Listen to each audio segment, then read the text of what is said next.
Oh, welcome back, guys. It's pretty late at, well, I say it's pretty late at night. It's not actually late at night. It's about 7 or 8 o'clock at night.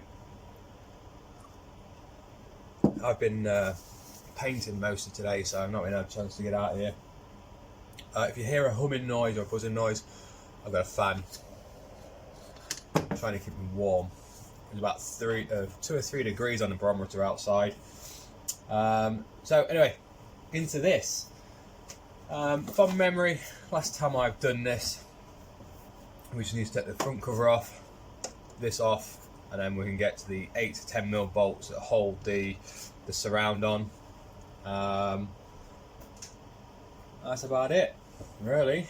It's either two nuts that go into there, hold it in, or there's two bolts that hold it in, or there's 2 nuts that hold the carburetor in. They basically just go straight through the air vent holder, whatever you want to call it, on, and they just basically just go straight through. On this one, I'm not going to change the seals. The gaskets around here is literally, it makes no difference to me if this works or not. Like I said, I'm just doing this for shits and giggles, really. What you will need is the spanner that you normally get with your Sthil products, which I think is a torque wrench. It's a T27 from memory.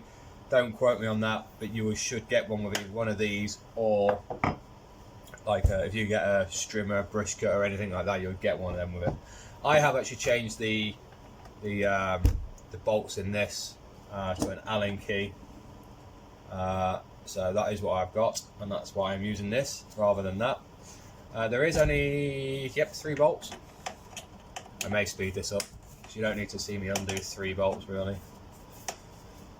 What I'll do is I'll bring you back once I've undone them. Okay, so once you got those 3 bolts off, it's just a matter of jiggly wiggly, just taking this off. No, didn't quite get that one. There we go. So that's your front cover. Like I said, I changed these for Allen keys. The only reason why, still wanted about £1 or 2 each for them bolts replacing, and I got the whole pack of about 10 of them for £1, £1.20 I think it was, so that's the only reason they're in there. And I just dropped one. Okay, so the carb itself, you can see that, sits just there, just here. Can you see that? Just there. So this is the air filter cover. I was quite shocked actually when I took this apart the other week of what sort of air filter is in it. Normally on these, it's just like a piece of foam. But on this one, it's actually a cartridge. I was quite shocked. Not quite sure why. I've never actually seen that style of cartridge on a blower before. And there we go. So yep, I need the socket set. It's 2 nuts. Sometimes what happens on these is it's a bolt this side and it goes through. But this is 2 nuts. I think that might be about 8mm. Bear me a second. Alright, so I have got umpteen amounts of socket sets, and I've got, for this particular one, 2 ratchets and a screwdriver that fits into that, but I cannot find either of them. So I'm persevering with that. You can see how loose that is actually, to be fair, so that's probably one of the problems actually. Yeah, maybe it's rocked itself loose. Someone did write in the comments it's an air leak. Yeah, that's quite loose actually. It could be an air leak, it's not idling properly. To be honest, I think it's just pure fact that it's goddamn dirty, to be honest.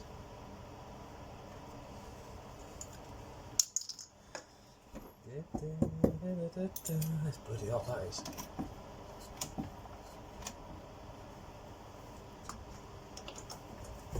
I've got the heater right next to me, it's pretty hot.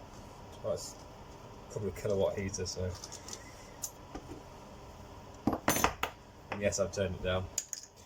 Okay, so that should just slide off. Can you see that?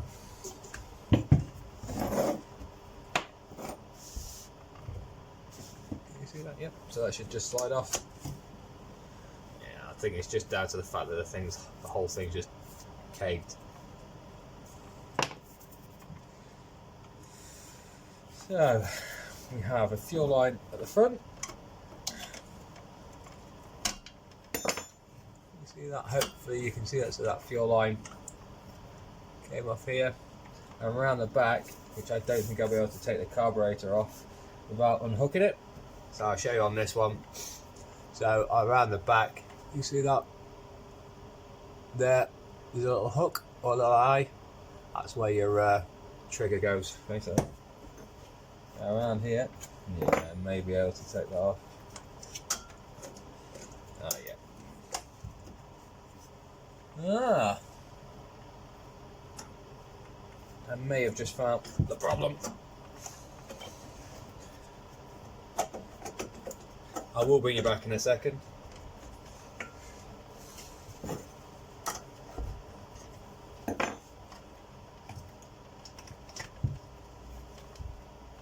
I may have to go in and get the trigger out because... Give me 2 seconds, I'll bring you back. Right, so I managed to get the carburetor out of the way. Now take the fuel line off. Twat. Maybe not like that. Putting myself in fuel. So I'll have to clean that out now. I've probably got a ton of dirt in there. Right. So on inspection, I don't actually think it's the carburetor that's at fault. Although we're still going to change it anyway. Well, I can't at the minute. This is going to be a 2-part video now. So there's the old carb. I assumed it was really dirty because if you look at the state of it, let me see it, real filthy. I may just go. I've got a friend. He's got a parts washer. I may just strip it down anyway. But the problem is, if you notice that. If you see that sitting there, well that belongs there, just inside there. Now, I'm not that much of an expert to tell you what it's called, but I know it's important, basically. So that normally sits there.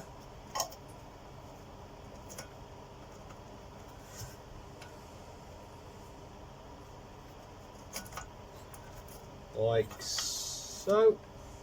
And obviously the carburetor sits on it, and that's why it was loose, because that was just, you know, flapping around. So we're going to break this down a bit further. I was hoping not to have to do this, but there we go. I'm assuming, by the looks of things, I'm going to get in your way. All right, yeah, I can take it off. So if you look, as you can see, there's one just there. And one just there. Torque head screw. I'm quite glad you can take this off. Yeah. So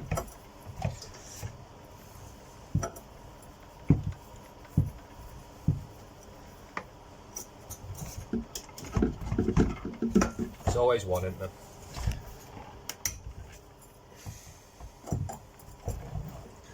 I don't know if it's me, but since I've done this job, all I seem to do is wrestle around with bloody petrol products.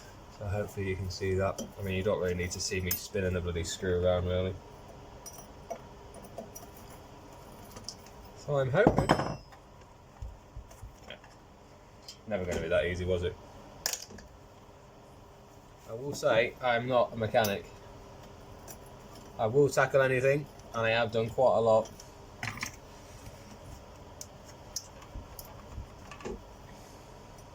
Machines.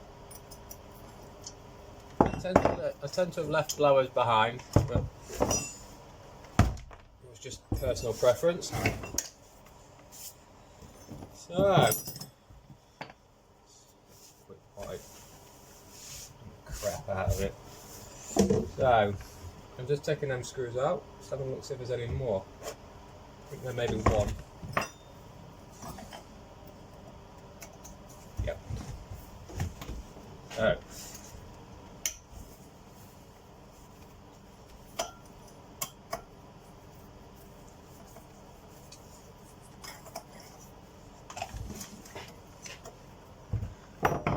Okay. There we go. That is the culprit. Now I can't tell you what it's called because, like I said, I'm not a mechanic. There you go. But that is the problem. So you'll have to excuse me. I'll put your name down the bottom. You did say it could be caused from an air leak, and you're absolutely right. I just thought it was a worn-out carb or a split hose, but it turns out that bad boy is my problem. So it was going to be a simple fix, and to be honest, if it wasn't where it was, I would have JB welded it. But with this being where it is and what it is, the fuel, the heat from the engine and the fuel that's going through would absolutely disintegrate it most likely. So I'm going to go have a look, see how much one of them parts is going to cost me, and then decide from there.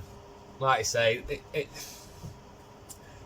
this blower, it's a bat had it. It isn't my main blower, so I'm not like, you know, bothered by it. If I deem it not, you know, worthy of buying one of them, putting a new one on and getting it going, I'll just use this as parts. So this will be part one, end of one, or you'll not see it. But I will put it in there. I will put this up. Hopefully it's some good to somebody, because tell you what, I will do this as a two-part series, because bugger it. If that was only a tenner, if the carb was only a tenner, I'm pretty sure I can get that for pretty much the same price. You watch. Famous last words. You watch. That's probably dearer than the actual blower itself. But I'll nip to the main dealer tomorrow, see if I can get one of them. Well, I'll be able to get one, but whether I like the price or not is a different matter. But yeah, so there we go. Started out as being a simple job. Never is it? So I'm going to go get cleaned up. And I'll bring you back for part two when I have the part. See you in a bit.